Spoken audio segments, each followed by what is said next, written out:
ఉపకారములకు నేనేమి చెల్లింతును?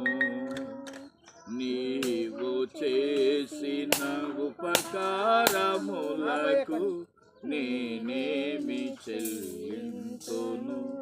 ఏడాది దూడలనా, వేలాది పొటేళ్ళనా, ఏడాది దూడలనా, వేలాది పొటేళ్ళనా, నీవు చేసిన ఉపకారములకు నేనేమి చెల్లింతును?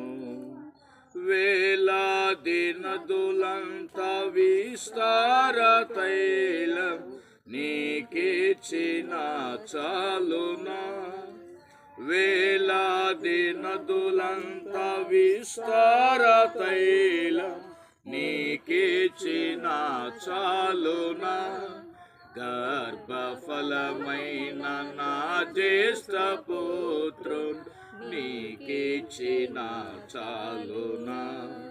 గర్భఫలమైన నా జ్యేష్ఠ పుత్రుడు నీకిచ్చిన చాలునా?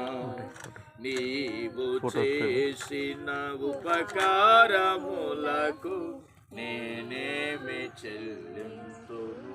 హల్లెలూయా. దేవుని వాక్యం చదువుకుందాం. కీర్తన 127వ అధ్యాయాన్ని మనం ఈ సమయంలో జ్ఞాపకం చేసుకుందాం. యెహోవా ఇల్లు కట్టించని ఎడల దాన్ని కట్టువారి ప్రయాసము వ్యర్థమే. యెహోవా పట్టణమును కాపాడని ఎడల దాన్ని కావలి కాయువారు మేలుకొని ఉండుట వ్యర్థమే. మీరు వేకువనే లేచి చాలా రాత్రి అయిన తర్వాత పండుకొనుచు కష్టార్జితమైన ఆహారము తినుచుండుట వ్యర్థమే. తన ప్రియులు నిద్రించుచుండగా ఆయన వారికి ఇచ్చుచున్నాడు. దేవుడి వాక్యం ఈ స్థలములో దీవించును గాక.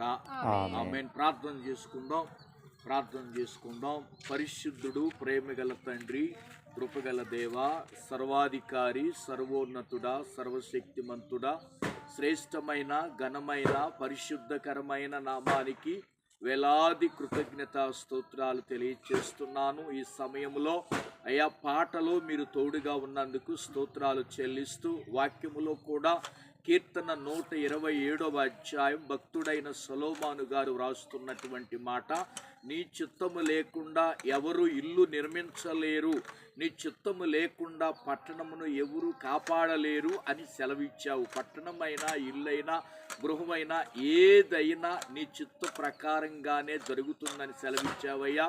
కాబట్టి ఈ యొక్క శుక్రవారం ఉపవాస ప్రార్థన ఉదయకాలములో అయా మాణిక్యమ్మ గారిని ప్రేమించి తాను నిర్మించబోతున్న ఈ గృహములో మేమందరం నిలబడి ఉన్నాం. ప్రభువానికి స్తోత్రములు నాయన. వస్తువులు అయా మేస్త్రి గారిని, అట్లాగని పని వాళ్ళని, మెటీరియల్ని అంతా సమకూర్చినందుకు స్తోత్రాలు. ఇవన్నీ ఉన్నా నీ చిత్తం ఉండాలి ప్రభువా.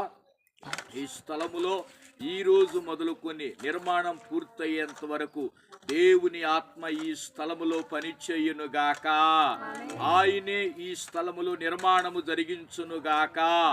ప్రతి ఆటంకాలు దేవుడు దూరపరుచునుగాక. ఈ స్తోత్రాలు తెలియచేస్తూ పనిని ప్రారంభిస్తుండగా మీరు తోడుగా ఉండండి. హగ్గయి గ్రంథములో సెలవిచ్చావు, నా ఆత్మ మీ మధ్యలో ఉన్నది గనుక పనిని ప్రారంభించమన్నావు తండ్రి. వందనాలు. పనిని ప్రారంభిస్తుండగా మీరే తోడుగా ఉండండి.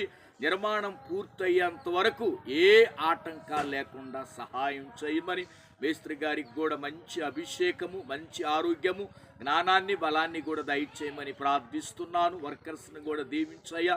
మెటీరియల్ కావలసిన ధనాన్ని సమకూర్చమని ప్రత్యేకంగా ప్రార్థిస్తూ, మాతో ఉన్న ప్రతి ఒక్కరిని ఆత్మాభిషేకం చేత నింపి నిర్మాణం పూర్తయ్యేంత వరకు నీ కృపలో జ్ఞాపకం చేసుకోమని క్రీస్తు నామములు అడుగుతున్నాము తండ్రి. ప్రవేశు రక్తమే జయం, ప్రవేశు రక్తమే సంపూర్ణ విజయం. అపవాది క్రియలకు అనంత నాశనము కలుగునుగాక. ఆమేన్. మన తండ్రి అయిన దేవుని ప్రేమ, యేసు క్రీస్తు కృప, పరిశుద్ధాత్మ అన్యోన్య సహవాసము ఇప్పుడును ఎల్లప్పుడును కూడి ఉన్న మనందరి చుట్టూ అట్లాగే నిర్మించబోతున్న ఈ గృహము చుట్టూ, పనివారి చుట్టూ, స్థలము చుట్టూ ఆయన కృపతోడై నిరంతరము కాపాడి పని జరిగించును గాక. ఆమేన్, ఆమేన్.